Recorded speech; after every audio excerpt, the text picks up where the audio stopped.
सुबह पूरी तरह पेट साफ नहीं हो पाया तो लग गया ना पूरे दिन पर ताला। इसलिए सॉफ्टवैक 100% नेचुरल एक्टिव से बना क्लिनिकली प्रूवन फॉर्मूला जो दे पेट को साफ होने का पूरा सेटिस्फैक्शन। नमस्कार, मेरा नाम है दिव्यांशी और आप देख रहे हैं दी लल्लन टॉक। हाथरस कथित गैंगरेप मामला। 19 बरस की पीड़ित लड़की ने 29 सितंबर को दिल्ली के सफदरजंग अस्पताल में दम तोड़ दिया। रात में उसके शव को अंतिम संस्कार के लिए उसके गांव लाया गया। रिपोर्ट्स के मुताबिक पुलिस ने रात में ही शव का अंतिम संस्कार भी कर दिया, वो भी परिवार वालों की मर्जी और मौजूदगी के बिना।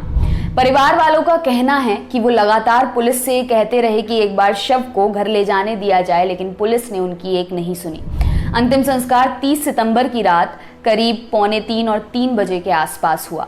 इंडिया टुडे की रिपोर्टर तनुश्री पांडे और कैमरा पर्सन वकार पूरी घटना के वक्त विक्टिम के गांव में ही थे। उनकी रिपोर्ट के मुताबिक लड़की के भाई का कहना है, पुलिस ने हमें जबरदस्ती अंतिम संस्कार करने को कहा, हमें अंतिम दर्शन भी नहीं करने दिए गए। हम पार्थिव शरीर को सुबह तक अंतिम दर्शन के लिए रखना चाहते थे।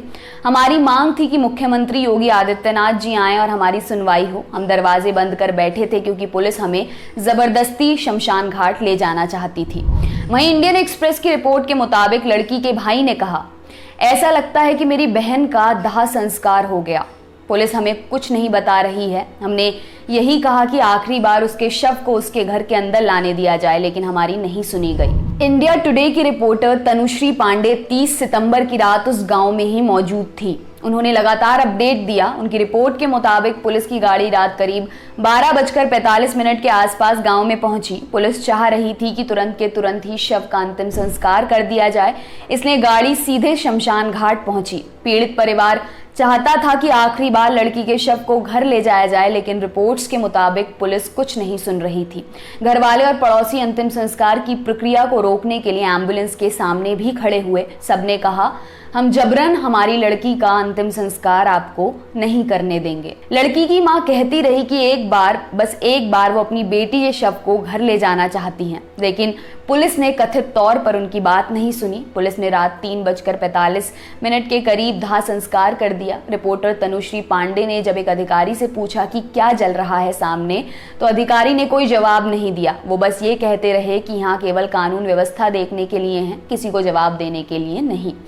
अधिकारी का नाम संजीव कुमार शर्मा है। उन्होंने कहा, मैं क्राइम ब्रांच में इंस्पेक्टर हूँ, ऑफिस में अटैच हूँ। मैं थाने में नहीं हूँ, मैं लॉ एंड ऑर्डर में लगाया गया हूँ। क्या चल रहा है सर? मेरी ड्यूटी लगाई गई है, मेरी गांव में ड्यूटी लगाई गई है। कोई लॉ एंड ऑर्डर खराब ना हो यहाँ पर बस। इसी दौरान हाथरस के जॉइंट मजिस्ट्रेट प्रेम प्रकाश मीणा ने समाचार एजेंसी ANI से कहा, विक्टिम का अंतिम संस्कार कर दिया गया है। पुलिस और प्रशासन ये आश्वासन देती है कि अपराधियों को सजा मिलेगी। ये सब जानने के बाद ये भी जान लीजिए कि रात 2:18 पर हाथरस पुलिस ने एक ट्वीट किया था। लिखा था, मृतका का शव गांव पहुंच गया है और परिवार वालों के अनुसार अंतिम संस्कार किया जाएगा। क्या है पूरा मामला? 14 सितंबर की सुबह लड़की अपनी मां और भाई के साथ खेत गई थी काम करने के लिए।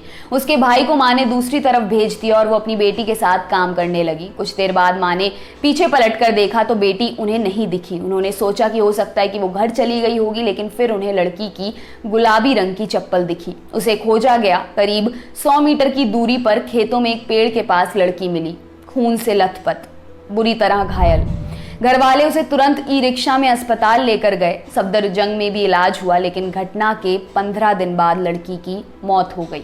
घटना के बाद लड़की की रीढ़ की हड्डी टूटने, जीभ कटने और गैंगरेप होने की बात सामने आई थी, जिसे 29 सितंबर को पुलिस ने खारिज कर दिया। हाथरस के SP विक्रांत वीर ने कहा है कि ना तो हाथरस के ना ही अलीगढ़ के डॉक्टर ने इस बात की पुष्टि की है कि मृतका के साथ सेक्सुअल असॉल्ट हुआ है। इस पूरे मामले की जांच डॉक्टरों और फॉरेंसिक टीम से कराई जाएगी। SP ने यह भी कहा कि प्राइवेट पार्ट में चोट लगने की बात भी गलत है। SP का कहना है कि जीभ काटने की बात सरासर झूठी है। उन्होंने कहा कि पीड़िता के बयान रिकॉर्ड किए हैं। कई जगह इस तरह की बातें भी रिपोर्ट की जा रही हैं कि पीड़िता की रीढ़ की हड्डी टूटी है।